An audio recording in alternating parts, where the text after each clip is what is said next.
Christmas time. It's a time for joy, love, and connection. But for many of you, it's also a time in which toxic relationship dynamics just seem to resurface right in front of your face, especially those of you who have narcissists in your family. But don't worry, because I'm going to share with you 5 powerful ways that you can protect yourself from narcissists this Christmas. Let's get into it. My name is Kevin, and this is The Royal We.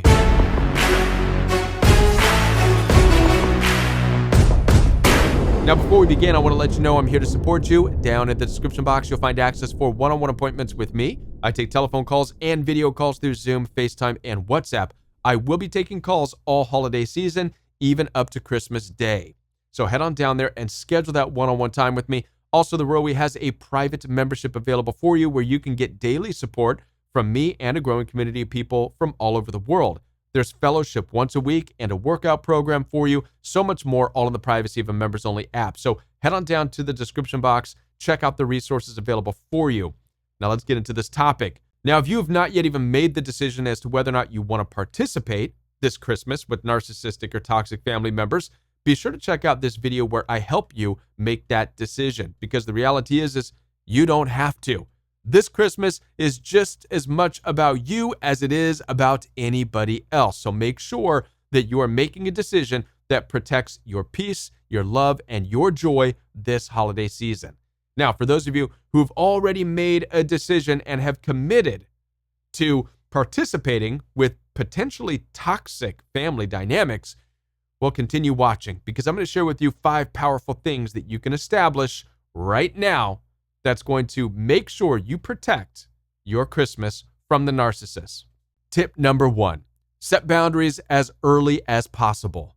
Prior to any get-togethers or family gatherings or holiday hooplas, make sure you take the time to establish your boundaries, which means establish what you will tolerate, what you won't tolerate, what conversations you'll entertain, what conversations you will not entertain, how long you're going to be there, when you're going to arrive, when you're going to leave. Your boundaries are crucial, especially knowing that you're going into a potentially toxic relationship dynamic. Now, it's important to understand something. You need to be as clear within yourself with your boundaries as you possibly can. Have boundaries around every potential thing that could possibly come up. But now watch this. Are you ready? With these boundaries are for you and for you alone, or you and your partner, or you and your kids. These boundaries that you come up with are for your mind and for your heart. They are not for you to share with your toxic family members. So do not, I repeat, do not contact your Aunt Tilda, Mama Teresa, whoever your party you're going to. Do not call them up and say, yeah, we're going to show up, but I just want to let you know, if Mammy Mouth starts mouthing off to me, we're going to leave. Don't do that. That is not going to work out well for you. That's not what boundaries are for. Remember, boundaries are not about telling other people what to do. Boundaries are about what you're going to do. Boundaries in this situation should be a secret. Shh. It's for you, for your mind, and for your heart. If anything, you're going to catch them off guard with your boundaries, because they're going to be on your mind, they're going to be in your heart. The moment you walk into the gathering, the moment you walk into the room, you're going to be pleasant, you're going to be peaceful, they're going to be unsuspecting about anything going on. You're there to give joy. But the moment a conversation comes up that you're not real thrilled about, your boundaries are going to kick in your mind, and you're going to be able to say, excuse me, and you're going to move on somewhere else and talk to somebody else.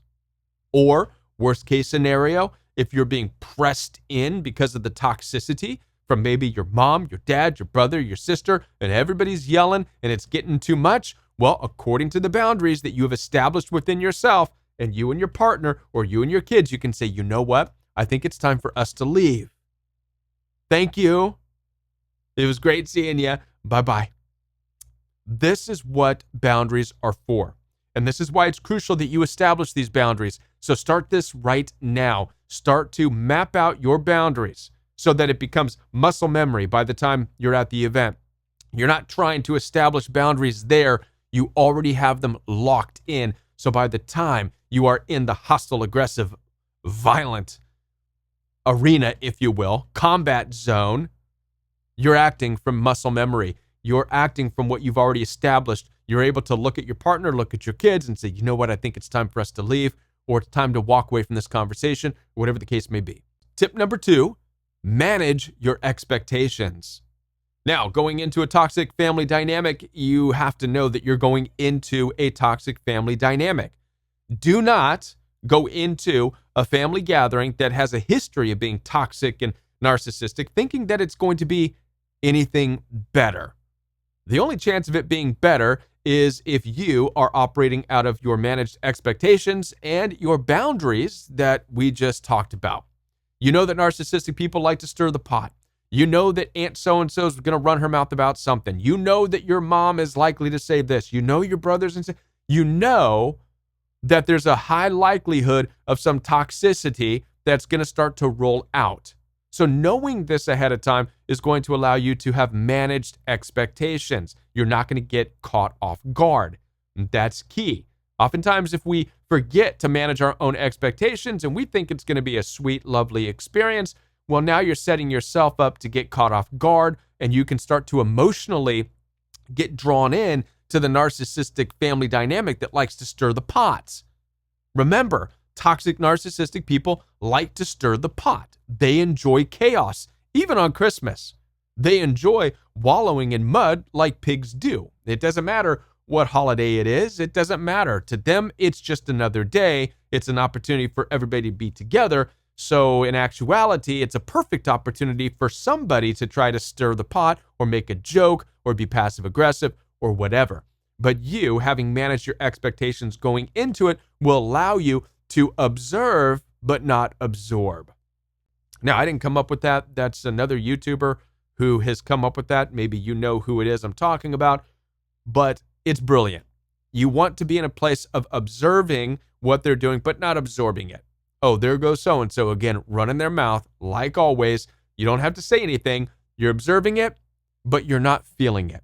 You're not wallowing with the pigs in the mud. You're only able to operate out of this once you have managed your expectations. Once you have broken free of this concept you've been carrying all of your life that they can potentially be better. You have to break that. That's not what managed expectations are. Managed expectations is acceptance. It's radical acceptance. Mom is this way. Dad is this way. Brother, sister, aunt, uncle. They're all like this. This is what we can expect. This is what's likely to happen. I'm not going to absorb it. It's not going to get to me. I am going to observe it. And if it gets to be too much, I'm going to resort back to number 1, which is boundaries. I'm going to excuse myself because I've already made up in my mind and in my heart that I'm not going to tolerate this. So be okay with saying no. But it's important to manage your expectations. So start it to get it to sink in right now what your expectations of how it's actually going to go. Don't expect anything that you've never had, basically. Tip number 3, have an exit plan. It's important before you go into any potentially toxic family gathering that you have an exit strategy. Now, here's some things to consider for your exit strategy. If you're going with a partner or even with your kids, it's important to include them within your exit strategy. Come up with a hint or a keyword or a phrase or even just a look so that everybody knows when this word is said or when this look is given, it means it's time to go. It's time to wrap it up. Why? Because things are starting to get uncomfortable and things are potentially going to get sideways within this toxic family gathering, and you're ahead of the game. That's why you've strategized this exit plan, and you're going to avoid the worst of it because you give each other this look, you drop this keyword, and you're able to leave. So consider that. Consider including your kids or your partner within your exit strategy with just a look or a phrase that gets you out of the situation. Now, if you're going alone, it's important that you do a couple of things. Number 1, go into the situation with something else that you're also going to be doing later that evening. So you can show up to the event and say, by the way, I do have this church event that's going to be happening later tonight. I just want to put that out there. I do have this thing I promised my friend. I might show up. They might need my help. I don't know. Whatever the case may be, come up with an optional alibi. And it doesn't even have to be real. Okay? Just have an optional alibi.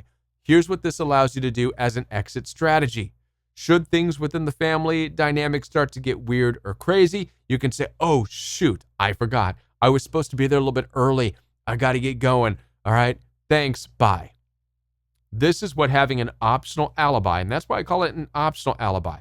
And again, it could be a church, it could be a group event, it could be friends getting together to have a present wrapping thing. It could be anything. Just make up that alibi that can allow you the opportunity to say, hey, you know what? I got to get going to that thing. I mentioned I'm running a little bit behind. I was supposed to be there early. This allows you to get out of the situation, and they're not going to really know the difference because you're not necessarily telling them that you're getting away from them. You're telling them that you have got to do that other thing that you committed to. Okay? The last thing that I would suggest as part of an exit strategy or something to consider is somebody just to call, or somebody that you can text message, get somebody on speed dial. Should things start to go sideways, give them a text and maybe have it set up so that they can call you.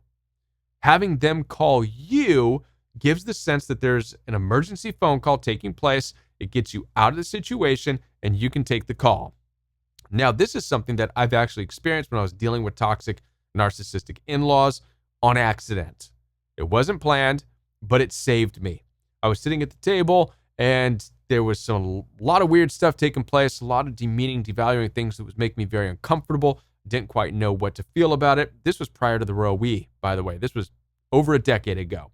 I was very uncomfortable, didn't know what to do, starting to creep up with these emotions of feeling trapped, and then suddenly, thank God, my brother called out of the blue. He called me just to say hi, and what a saving grace it was. I still look at it to this day as God getting me out of that situation.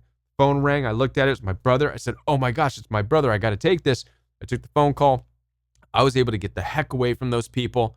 I got outside, and that was it. I didn't go back in to spend any time with them, right? So this is why I think it's an important aspect as part of a strategy, if you will, to maybe be able to text somebody and say, hey, will you contact me? And then they contact you. It gets you out of the room, gets you out of the environment. You can go as far as you want to with this exit strategy and say, oh, you need me to come right now? Okay, all right, I'm leaving. Let me tell my family that I've got to go. And you can use that as an alibi, as a way to say, hey, listen, somebody needs me. So-and-so needs me right now. I'm going to head out. It was great to see you. All right, bye-bye. Now, they may look at you as a disappointment, but that's better than emotionally dragging you into their turmoil and dragging you into their pig slop, right? You don't want to go into the burning flames with them. It's better to be able to say, hey, you know what? Somebody needs me, and to be able to thank them for their time, but you've got to go. All right? So, exit strategy. Tip number 4, take nothing. I encourage you to have a take nothing attitude when it comes to a potentially toxic family gathering. What a take nothing attitude means is, if at all possible, don't eat their food. Don't drink their drinks. Don't necessarily even take their gifts. This is super important, especially if you're dealing with severely toxic narcissistic family members, because oftentimes when they offer you food, when they offer you drink, when they want you to sit and eat with them and eat their stuff and drink their stuff and take their gifts, it's not what you think. It's easy to think, oh, they want to include me. They want to bless me with their food. They want to make sure I feel good with their drinks. Wrong. They want to entice you and seduce you through the food, through the drink, so that you get comfortable. This does a couple of things for them. Number one, it does make you comfortable, so you're sitting down as they're putting things in front of you and keeping you there so that you could potentially endure their narcissistic garbage. Another thing it does is it gives them the elevation of saying, look, aren't we so wonderful? Aren't we great? Giving you food, giving you something to drink. See, we're not bad. Look, We're here giving you, and look, you're eating our stuff. So now you owe us time here. You owe us the opportunity to say what we want to say. After all, you're eating our food. Do you see what's taking place here? There's all kinds of things going on in the minds of a narcissistic person. So you want to really go into it with a take nothing attitude. Now, this doesn't mean you have to say, no, I don't want any of that. No, I don't want any of that. No, keep it away from me. You don't have to get all crazy with it. But with the take nothing attitude, you can really minimize what you do. You'd be like, yeah, I'm not really hungry. I already had something, or I'm struggling with a little bit of a bellyache or whatever, but thank you. Even if you have a bite, like, okay, thanks for the bite. That's all right. I just want a bite. I just want a bite. That's all. It's okay to have a take nothing attitude, but maybe splurge with a bite. Because really it's the mentality of take nothing. You're not allowing yourself to become comfortable. This is the point of having a take nothing attitude. You're not allowing yourself to become comfortable with their provisions. Write that down. Do not become comfortable with their provisions. Their provisions will keep you stuck. A take nothing attitude will automatically battle and fight off their provisions attitude, which gives them control and in their mind gives them certain rights over you. Now, this is also true with gifts.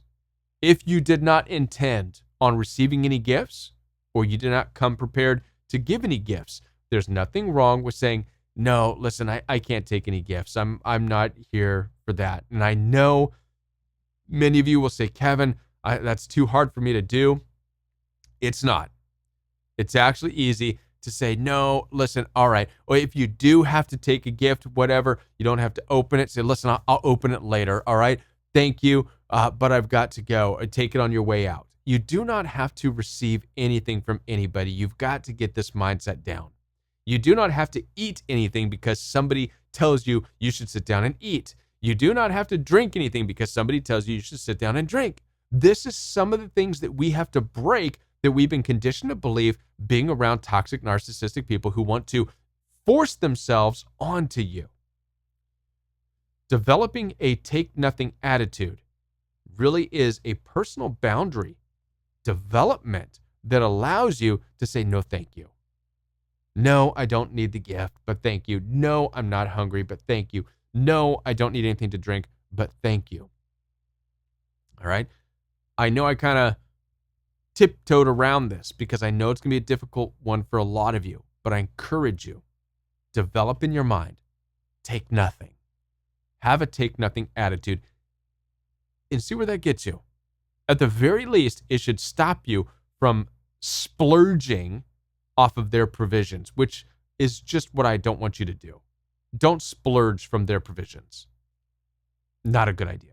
Tip number 5, shake it off. Don't allow any of it to stick, good or bad. Yes, it's possible if you go and spend time with dysfunctional, toxic family dynamics that things might go really good. Shake it off. It doesn't matter. I have had many encounters when I was dealing with toxic narcissistic in-laws where things seemed good. The problem is when I left, like, oh, well, things are great after all. They're not mean. They do love me. Wrong. They don't. Just because they can act and put on the facade when you're around for this period of time and when others are around especially, yes, they can act nice. And yes, if you're not careful, you can be drawn into that and you can think the whole relationship has changed and suddenly everybody's good and we all love each other. Don't go that route. Shake it off. Even if it was good, shake it off. Leave and just imagine, I got to shake that off. It was a good experience, but shake that off, right? Shake it off. The Bible says this, when you leave a place and they don't receive you, kick the dust off your sandals. This is very symbolic, if you will. Shake everything off of you. What I'm telling you is even if it's good, shake it off of you. Don't carry with you an emotional potential bond that things are better in the relationship, because you'll soon discover after this holiday event that no, nothing's better. Okay? Now, but shaking it off is especially true if things are bad. If something's said that is mean or demeaning or devaluing you, don't take that with you either. Shake it off. Again, Once you leave that evening or that gathering with the toxic family, shake any of it off, good, bad. Don't take any of it with you. There used to be this saying when I was working for an insurance company, don't take your work home. I remember that. And I was bad at that. I would always take the work and the anxiety because it was an insurance business and I didn't belong there, but I was in it for 10 years, but I took it home. I was always worried. I was up at night. Many of you take home and live with the ruminations and the thoughts and the things of these toxic family members in your life or toxic people in your life because you have not yet learned the power of shaking it off. Now, how do you shake it off? All kinds of ways. Number one, you can contact me, schedule an appointment with me. I will shake it off you. Absolutely. I'm pretty good at it. But there's other things you can do too. You can pray. You can do something symbolically. You can go into the shower, scrub yourself 1,000,000 times with soap, imagining you are scrubbing off the toxicity and the words from your toxic dysfunctional family. You can literally kick the dirt off your sandals, as it says in the Bible. Kick the dirt off your shoes, imagining just the toxicity of your family flying off of your shoes. Do something symbolically for yourself to kick off and to shake off the good and the bad that you experience with your toxic family. All right? That is important. Always remember, shake it off. Shaking it off, by the way, depends on all the other things we talked about being implemented. You having an exit strategy, you having expectations that are right for the situation, on and on and on. So make sure you're following each one of these 5 powerful tools, and you will maintain your peace and you will stay protected this Christmas from narcissists. And as I said before, if you need help, I am here to help you. Down in the description box below this video, you'll find access for one-on-one appointments with me. Telephone calls and video calls are available. I'll be taking calls all throughout the holiday season. So head on down there, schedule some time with me, and I'll be back with more videos for you right here on The Royal We. Bye, everyone. And be sure to check out the video I posted about how to make the decision as to whether or not you're going to participate with toxic narcissistic people. I'll put the link right here. Bye, everyone.